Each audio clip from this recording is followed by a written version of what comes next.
of you had IBS before?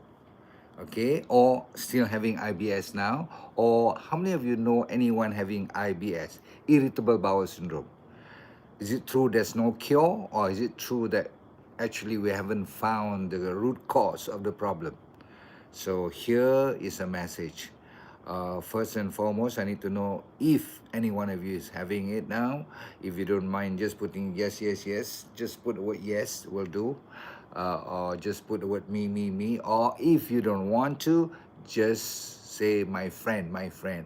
That means it's not you or my family. It doesn't matter. Because why? Lately in 2026, there has been a lot of research work that has confirmed IBS has its own root cause, except that it's not been finalized, but it's the nearest to what people have been searching for. You know why?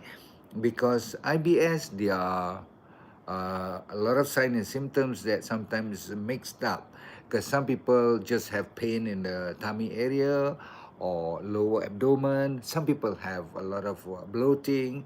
Some people have just some form of flatulence, or they have a very serious diarrhea, and sometimes they have very prolonged constipation, and some of them have mix between diarrhea, and sometimes they have constipation.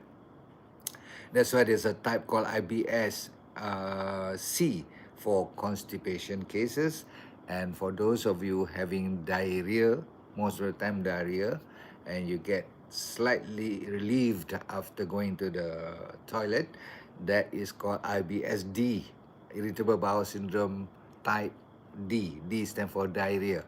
And most Malaysian actually have what they call IBS-M, stand for mix. You know what I mean of mix? Sometimes they have diarrhea, then it stops, it comes back with constipation. It depends. Some have a longer days of diarrhea, some have a longer days of constipation. And some even have mucus that comes out even though they are constipated. You know, mucus, like coming from your nose, but instead it comes from your anus, or when you pass bowel, or before you pass your bowel. You think you have passed something out, but actually it's not. So IBS, the most disturbing is diarrhea or constipation, but pain is another serious, what I call disturbing phenomena among the IBS patient. And the pain varies from minor pain to the most debilitating pain, so much so that you have to be even hospitalized. Okay, what makes IBS become very difficult to handle is because there's not much of one kind of medicine that can cure IBS, because IBS itself is not one disease. So I'll explain soon. But for now, let me give you an idea of why IBS is so difficult to be cured. Number one, a lot of people think that IBS comes from, oh, by the way, you have to make sure that the doctor checked first for any red flag first before it's being considered only IBS.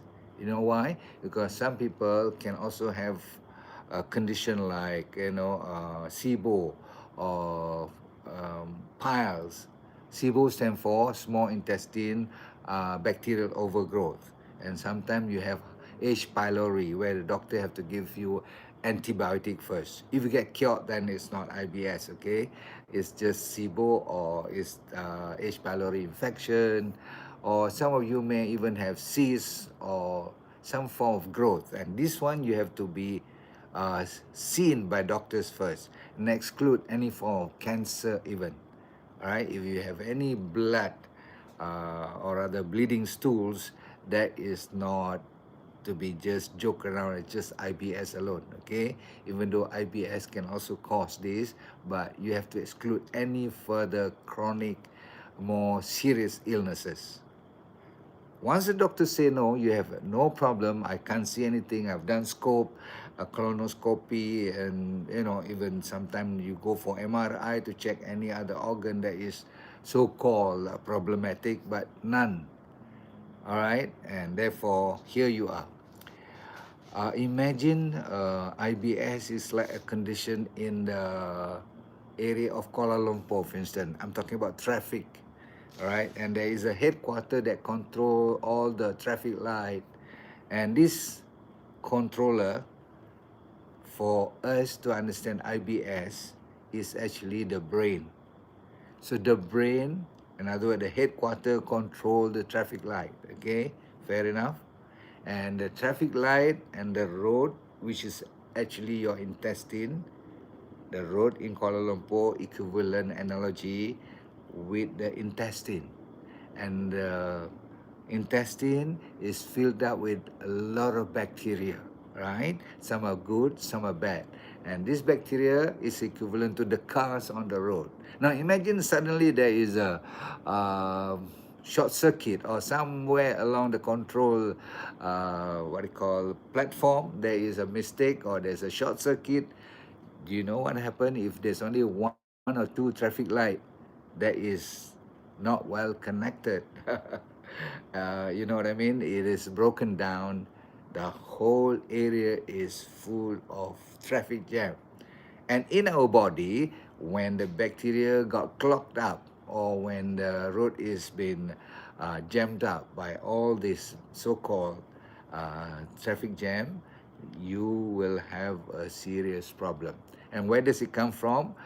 Normally, it comes from both sides. One, the road itself can have a problem, the traffic light itself can have a problem, but sometimes we forgot it comes from the brain, which is the headquarter. The headquarters sometimes nobody talk about it because it's so complex, it's so abstract, but actually it's quite straightforward. So let me start.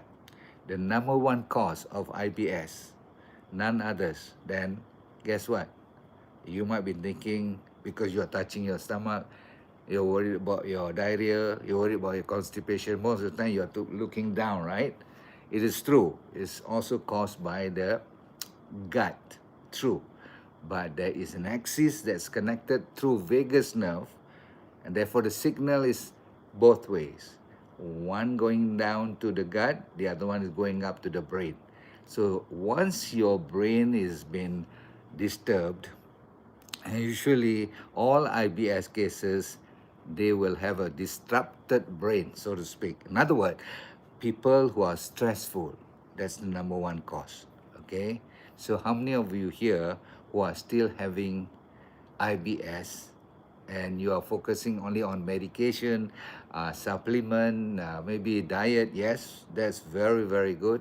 I'm sure you have been advised to take care of your, vegetable fibers, no sugar, blah, blah, blah. But I'm saying once your brain is not settled first, you can never cure your IBS. Okay, and most of those people who have IBS normally they never thought they have any problem with their brain. Do you notice that those people are very sensitive type? The character that always like to be angry, a character that likes to hold up to the old trauma, for instance, and they cannot let go. They always carry the past burden. They reminisce a lot of things and they dislike a lot of things in their life. And they're very sensitive over small matter.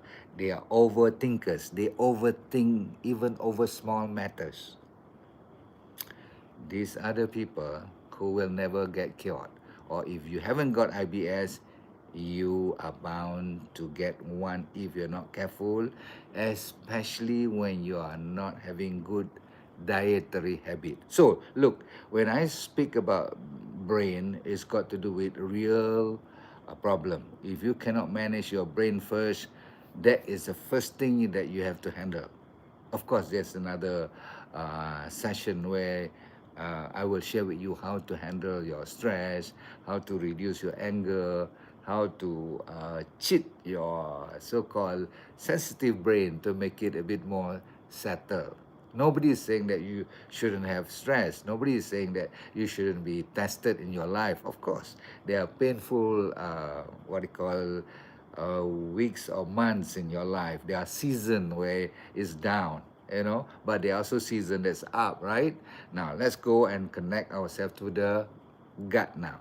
So if your brain have no problem or little problem, usually your gut will receive good messages. Remember I said whatever is up here will also be recorded down there. Are you with me now? So let's finish with the one that is on the lower abdomen or from your stomach downward, especially. Of course, if you have gut, it's even worse still, right? So you have to be very careful. In any case, it's quite connected. Once you take care of your diet, so can I ask you to do a favor? Please do what you call a logbook. Please start to have a discipline to write from tonight. If you can remember what you took, let's say this morning, lunch and dinner. Can you remember?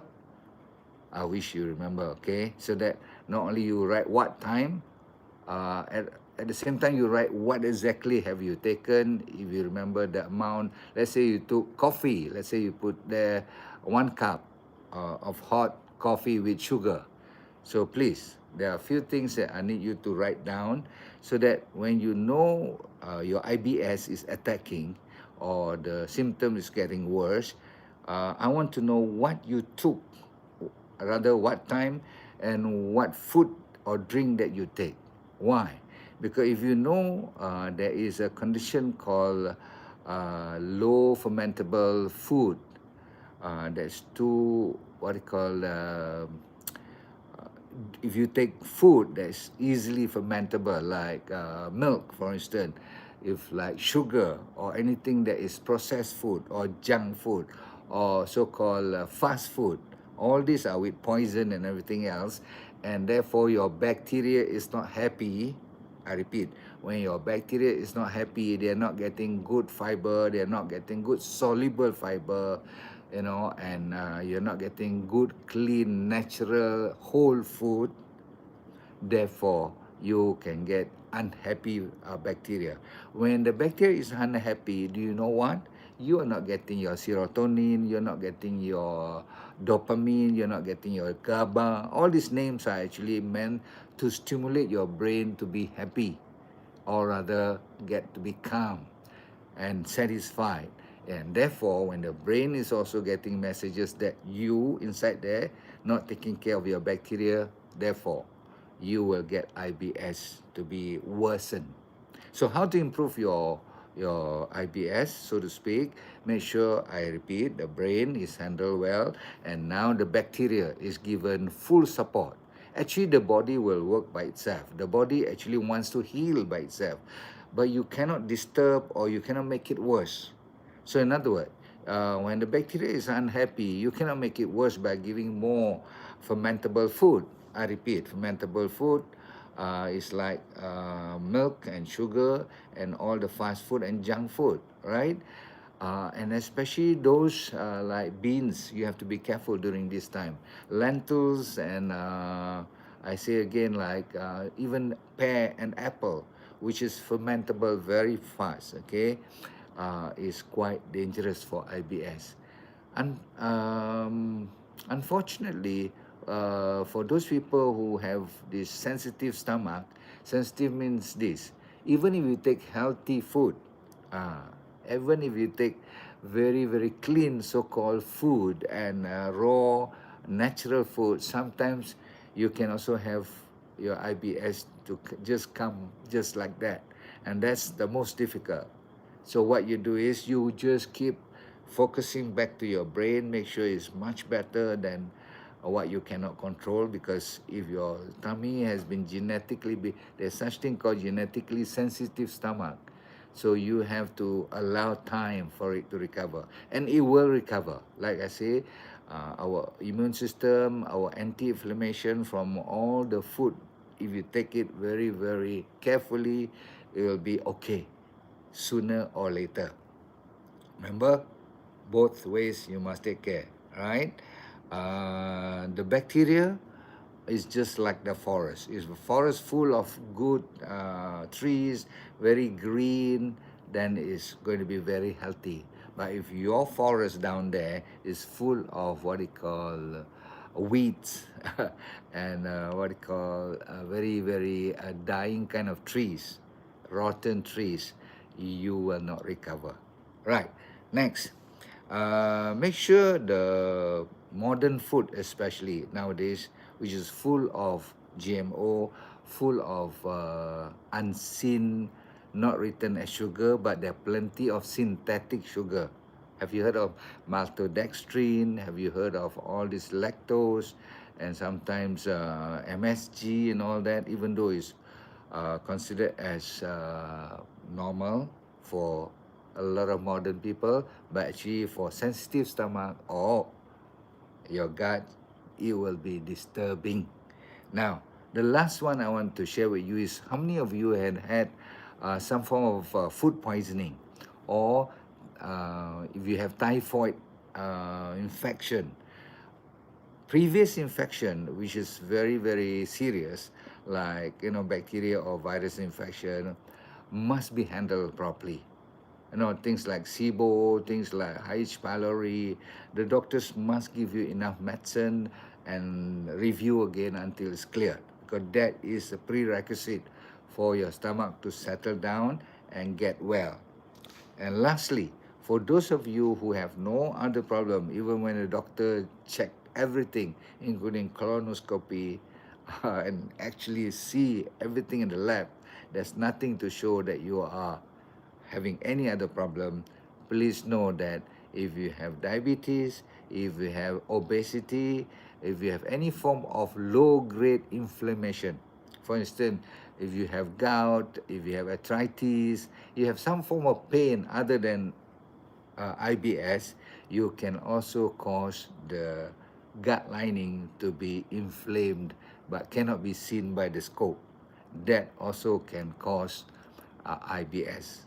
All right, so please correct all those so that you have to make sure that things like gluten, for instance, never allow any food that have gluten to go in. Okay, a lot of people are allergic to amino acids like gluten, and hold on with the grain first. And your food log, make sure you know exactly what you take so that you know what to avoid first. So for the first week, from now on, from tonight, can you do me a favor for yourself to remove a lot of food that you suspect that I said just now, especially with sugar and with milk and those fast food and also processed food. And therefore, after a week, if you have no what you call exacerbation or the thing coming back, the second week you introduce back one food that you have discarded this week. And if that also doesn't cause any more IBS, by the third week you can introduce another food. So it will take you about 2 to 3 months to bring back the food until you find that if there is one food that trigger the pain or the diarrhea or the constipation, then you know you cannot touch that food again. And after that, even if you still have IBS, it will not be. Sometimes you even forgot that you have IBS. You understand what I'm trying to say? It's there, but you can live as normal as other people. So I pray for your health and make sure you listen again. And one more thing that you should worry about is getting the sunlight, because a lot of IBS people doesn't have vitamin D3, and usually I develop the vitamin D3 K2 is meant for this and for a lot of other diseases also. A lot of people in Malaysia particularly, surprisingly, despite being under tropical sun, we don't have enough vitamin D3 K2. And then I want you to consider taking omega-3 and also taking superfood like Moringa Plus. Why? Because during IBS, you remove a lot of what they call alienation. Yeah, they call it, you delete all the food first until you find what's the real cause and which is the one. In Malaysia, there are so many kind of food that you have to be very, very careful about. Okay, try your best, because I know Malaysian food are all mixed up. Unlike the Mak Saleh food, they always have quite limited, salad and the kind of food that they take in the second plate is very, very easy to detect, right? But in Malaysia, once you take nasi kandar, heard of nasi kandar? Everything is inside one. So try to be reasonable for the first 2 3 months. After that, you will know which would be the one that you should remove. But the final statement is check your brain first. No stress mean you got a chance to recover. Bye.